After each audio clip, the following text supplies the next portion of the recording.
NEET UG ప్రశ్నపత్రాల లీకేజీపై దేశవ్యాప్తంగా నిరసనలు ఆందోళనలు తీవ్రమవుతున్న వేళ సోనం వాంగ్చుక్ 26 రోజుల నిరాహార దీక్షను గురువారం అర్ధరాత్రి విరమించారు.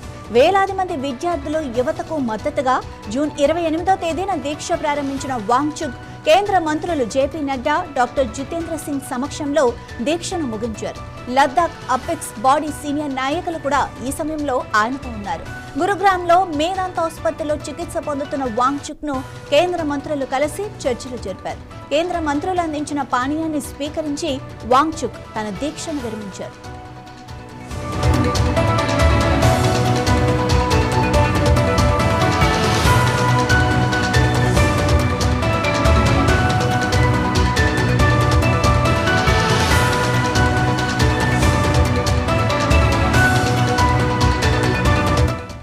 దేశంలో ఎక్కడా అశాంతి లేదా హింస చెలరేగకూడదన్న ఉద్దేశంతోనే తాను దీక్ష విరమించినట్లు సోనం వాంగ్చుక్ సామాజిక మాధ్యమం ఎక్స్ ద్వారా ఒక ప్రకటన విడుదల చేశారు.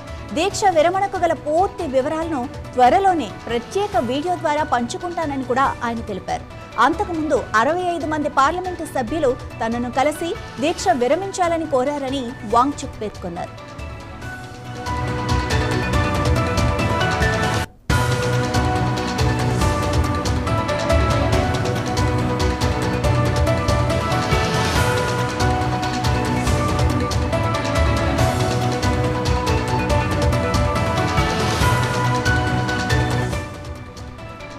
సోనం వాంగ్చుక్ దీక్ష విరమించడానికి కొద్దిసేపటి ముందు ప్రధాని మోడీ ఎక్స్, ఇన్స్టాగ్రామ్ ద్వారా ఒక వీడియో సందేశాన్ని విడుదల చేశారు. పేపర్ లీక్లకు పాల్పడే వారిపై కఠిన చర్యలు తీసుకునేందుకు కొత్త బిల్లును తీసుకురానున్నట్లు ఈ సందర్భంగా ప్రధాని మోడీ ప్రకటించారు. వాంగ్చుక్ దీక్ష విరమించడంపై ప్రధాని మోడీ స్పందిస్తూ ఆయన త్వరగా కోలుకోవాలని ఆకాంక్షించారు. సోనంజీ వైద్యుల సలహాలు పాటిస్తూ పాత ఆరోగ్యాన్ని, బరువును తిరిగి పొందాలని కోరుకుంటున్నానని, ఆయన సంపూర్ణ ఆరోగ్యంతో ఉండాలని దేవుణ్ణి ప్రార్థిస్తున్నానని ప్రధాని మరో ట్వీట్లో పేర్కొన్నారు.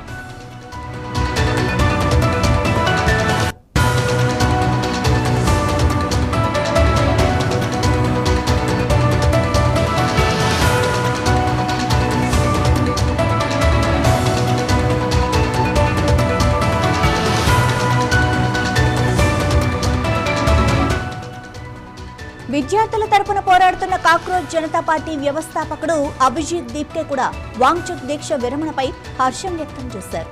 సోనం సార్ 26 రోజుల తర్వాత దీక్ష విరమించడం తమకు ఎంతో ఊరటనిచ్చిందని దీప్కే అన్నారు. ఆయన ధైర్యం, త్యాగానికి కృతజ్ఞతలు తెలిపారు. అయితే కేంద్ర విద్యాశాఖ మంత్రి ధర్మేంద్ర ప్రధాన్ రాజీనామా చేసేంత వరకు జంతర్ మంతర్ వద్ద తమ శాంతియుత నిరసనలు కొనసాగుతాయని దీప్కే స్పష్టం చేశారు.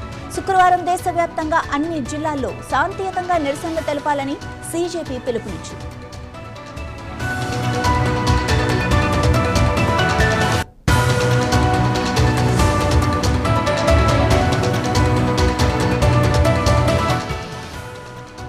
నీట్ పేపర్ లీకేజీ వ్యవహారంలో సోనం వాంగ్చుక్ దీక్ష విరమణతో ఒక దశ ముగిసినట్లేనని చెప్పొచ్చు. ప్రధాని మోడీ చేసిన ప్రకటనతో ఈ అంశంపై ప్రభుత్వం సీరియస్ గా ఉందని స్పష్టమవుతోంది. కొత్త బిల్లు ఆమోదం పొందితే భవిష్యత్తులో ఇలాంటి ఘటనలు పునరావృతం కాకుండా కఠిన చర్యలు తీసుకోవడానికి అవకాశం ఉంటుంది. ఇక మరోవైపు విద్యార్థుల నిరసనలు మాత్రం కొనసాగుతాయని సీజేపీ ప్రకటించింది. ఈ వ్యవహారంపై కేంద్ర ప్రభుత్వం తదుపరి ఎలాంటి చర్యలు తీసుకుంటుందో చూడాల్సి ఉంది.